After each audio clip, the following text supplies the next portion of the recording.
lang po ako sa PNP spokesperson kung saan kami dapat pumunta. Dahil sabi ni Chief PNP Marbil sa 250 po.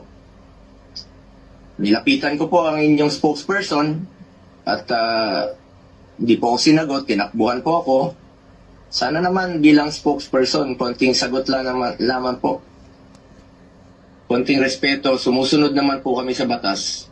Hindi naman siguro dapat ipagkait sa atin ang respeto at higit sa lahat ang katotohanan.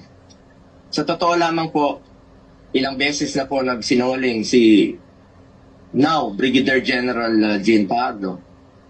Sana po, ma'am,